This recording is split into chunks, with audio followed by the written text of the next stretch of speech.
let's take shooter, system, wind,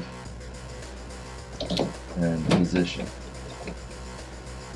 So like, let's say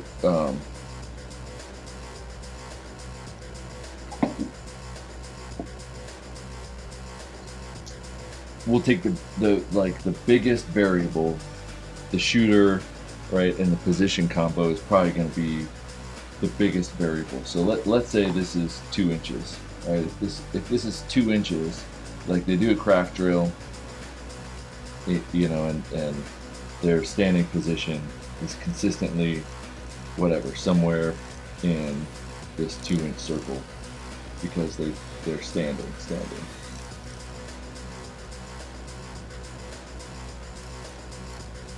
2 inches superimposed, you know, at distance, this positional instability is going to be linear. We have to put the system in there to a certain extent, and we also have to consider wind at distance. But if, let's say somebody has, let's say we're shooting a 6.5 creeple, and at 800 yards, 1 mile an hour is approximately a 10th deviation. Let's say the average shooter out there reads 4 miles an hour. We're going to have to add 4/10. So if this is 2 inches, right, 1 inch, 2 inches, we're going to add basically, right, a ½ inch on either side of this from wind. Right? Because 4 miles an hour is about 4/10. 0.36 is an inch. That rounds up to 4 pretty good. So let's say half of this, you know, approximately, it's going to be here. So now we've got a circle, right, that's a little bit larger because of their wind uncertainty. And then let's say somehow we can let's say this system is a ½ inch system, you know, built into this. So a ½ inch system, we take out 1/4 of an inch in here, and say that some of this 2-inch error is coming from their load, right? Because their load is ½ inch. So here's the speculative. Now we got 3 inches total, right? We got 3 inches. We got 1 inch from wind uncertainty. We got 2 inches from the shooter. ½ an inch is coming from their load. If they improve their load from a 0.5 load to a 0.25 load, which people argue about on the internet all the time, that's going to make this 3-inch load a 1/4 inch smaller. So if we take this 3 inches and you work day and night to bring your ½ inch load to a 1/4 inch load, you're going to have a group, right? All of that work is going to bring your potential circle in that much, right? And so I think visually you can see that this amount of improvement is pretty insignificant when we're thinking about wind and we're thinking about, you know, the shooter, right? And here the shooter is this part, right? Right. So percentage-wise, the shooter is still the biggest variable. So how much time is it going to take you to positionally bring your shot group from 2 inches? Let's say you cut that in half to 1 inch. Well, that's going to take 1 inch out of this. So that's effectively going to take this circle with the wind variability to here, right? So you basically gain 3 miles an hour by bringing your shot group in 50%.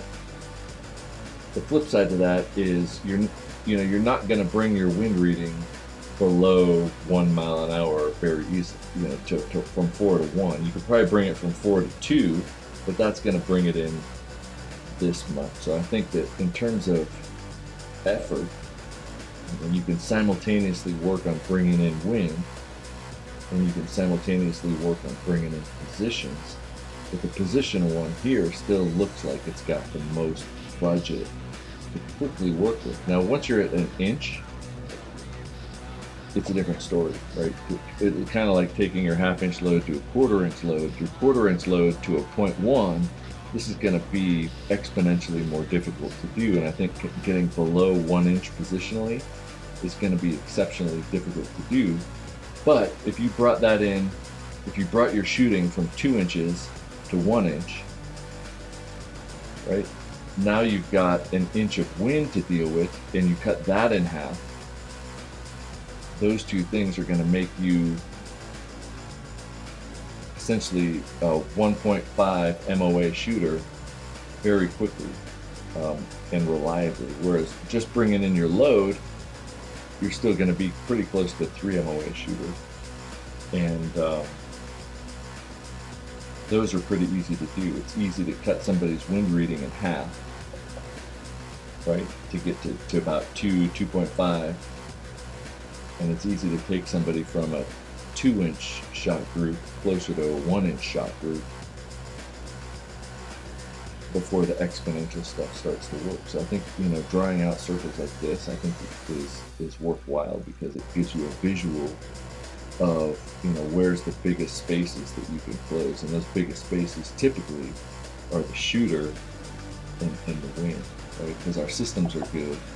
And then you isolate the position that's giving you the biggest hassle when you bring that in. And so, to me, that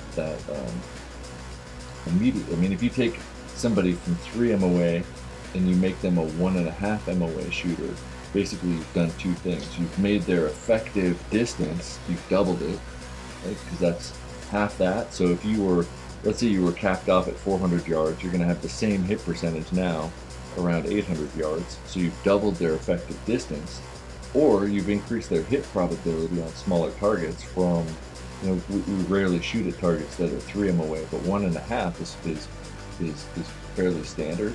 So now you've gone from not knowing why you missed, whether it was wind, right, or positions, to being capable of always hitting it as long as your wind is good.